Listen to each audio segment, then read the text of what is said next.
श्री अमित अनिल चंद्र शाह की कुंडली के अंदर जो हमको आज उनका जन्मदिन अक्टूबर महीने में आ रहा है।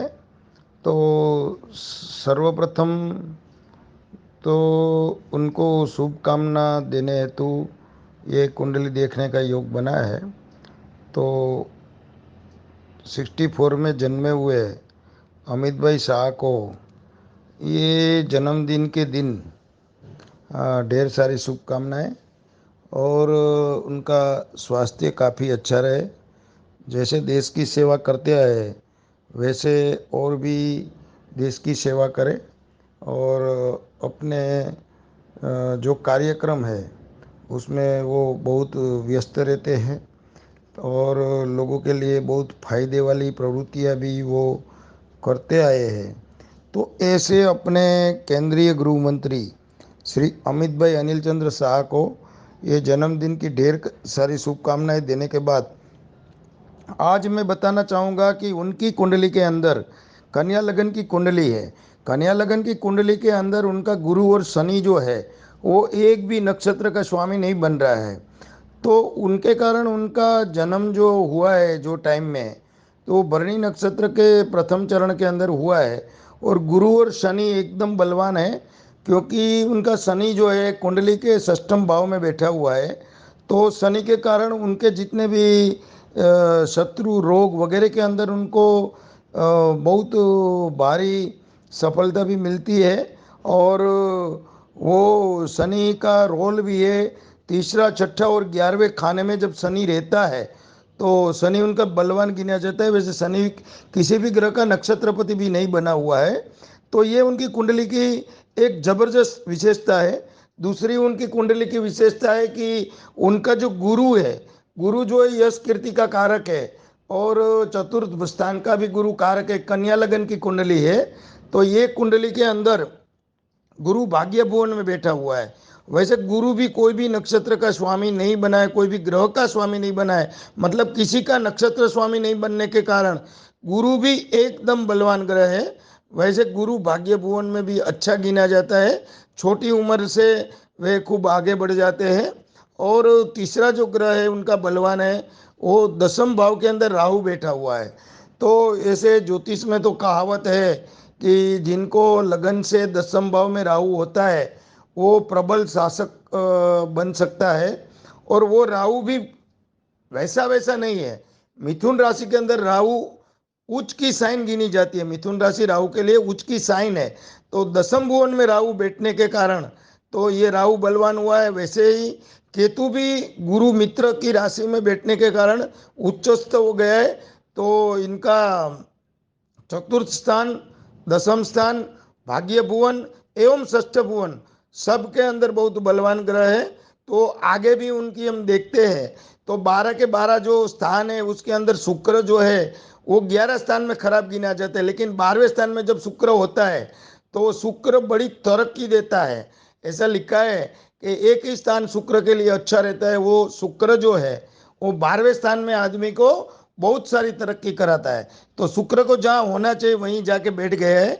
तो ये पांचवा ग्रह उनका शुक्र है। अभी बात रही मेष राशि की। तो वैसे मेष राशि के अंदर भरणी नक्षत्र के प्रथम चरण के अंदर इनका जन्म है। तो जो मेष राशि है वैसे ही प्रथम राशि है। और वैसे वो भरणी नक्षत्र का प्रथम चरण का और भरणी नक्षत्र का स्वामी भी शुक्र है। तो प्रथम चरण में जब चंद्रमा बैठ गया है तो चंद्रमा जो बैठा है उसका जो सबलोड है वो सूर्य बनता है। तो हम अभी उनकी सूर्य की स्थिति को चेक करते हैं। तो सूर्य वो है वो उनकी कुंडली में नीचस्थ राशि में तुला के अंदर बैठा हुआ है। लेकिन तुला के अंदर नीचस्थ होने के कारण ये थोड़ा सा दिक्कत वाली बात है। और सूर्य बुध का बुधादित्य योग दूसरे स्थान में हुआ है।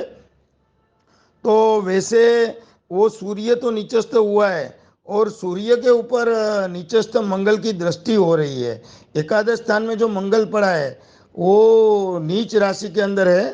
चंद्र की राशि में वो नीच का रहता है। लेकिन चंद्र मंगल का परिवर्तन होने के कारण अष्टम भुवन और 11 11वां स्थान, वो दोनों का परिवर्तन है। दोनों का परिवर्तन होने के कारण वो दोनों जो है वो लक्ष्मी चंद्र मांगल्य योग बनाते हैं। तो ये जो नीचस्थ मंगल की दृष्टि भी वाणी स्थान पे है, तो तेजा भी वाणी के वक्ता है। और सूर्य के ऊपर उनका मंगल का चतुर्थ दृष्टि पड़ रहा है, एवं पांचवें स्थान के ऊपर भी पड़ रहा है। और उनकी मंगल की आठवीं दृष्टि जो है वो रोग शत्रु हरीफ के स्थान पर शनि के ऊपर पड़ रही है। तो थोड़ी मात्रा में बलवान हरीफ एवं शत्रु भी होते हैं, लेकिन शनि होने के कारण उनका कुछ बिगाड़ नहीं सकते हैं।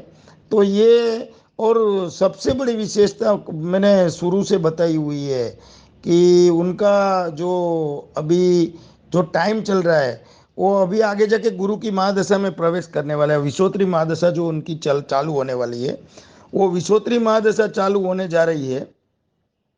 तो विश्वोत्तरी महादशा में वो गुरु की दशा आ रही है। और गुरु की दशा में तो हर इंसान तरक्की करता है। वैसे चतुर्थ एवं दसम का मालिक, सप्तम स्थान का मालिक जो है वो गुरु है। तो विश्वोत्तरी महादशा में जब गुरु का जब ट्रांजिट आता है, तो वो बहुत बहुत शॉर्टली आने वाला है। तो वो समय में वो जहाँ है वहाँ से भी उनको भाग्यों और भी भाग्य में उदय होने वाला है। इतना उदय, लोगों को तो इतने उदय से भी ईर्ष्या हो रही है, लेकिन वो गुरु और शनि के कारण उनका स्वभाव एकदम अच्छा है। और शनि के कारण उनका जो चाहक वर्ग है वो बहुत बड़े पैमाने पे है। और उनकी जो प्रवृत्ति है, तो उनके कारण सबको फायदा हो रहा है। इसके कारण लोग अपने स्वार्थवश भी उनको छोड़ना नहीं चाहेंगे। और वो दिन दिन दो गुनी चार गुनी ऐसे प्रगति करते रहेंगे। तो आगे जाके इनकी गुरु की महादशा जो है वो 15 सितंबर 21 से चालू हो रही है और हो गई है। तो वो गुरु की महादशा के अंदर वो गुरु का जो अभी परफेक्ट जो अंतर है वो 3 जनवरी 2024 तक चलने वाला है। तो ये जो कार्यकाल है, गुरु महादशा के अंदर गुरु का अंतर है। वैसे गुरु और शनि जिनके बलवान होते हैं और वो भी भाग्य में पड़ा होता है। तो अभी तो इनके आगे तो बड़े साहब है, तो हम और कुछ नहीं बताएंगे। दोनों गुरु प्रधान लोग हैं, तो देश की बड़ी हिम्मत से, बड़ी शक्ति से और बड़े साहस से दोनों सेवा कर रहे हैं। तो ये जन्मदिन के पर ये महादशा उनको खूब फलने वाली है। धर्म के क्षेत्र में भी और आगे उनका विकास होने वाला है। तो राजकोट से स्वामी अतुलानंद जी, मतलब अतुल भाई अडिया, जिनके मोबाइल नंबर 8460010008, फिर से दोहरा दूँ, 8460010008, उनको ढेर सारी शुभकामना देते हुए, उनके चरणों में वंदन करते हुए, और माँ भारती की चरणों में भी वंदन करते हुए, तो उनको ढेर सारी शुभकामनाएं।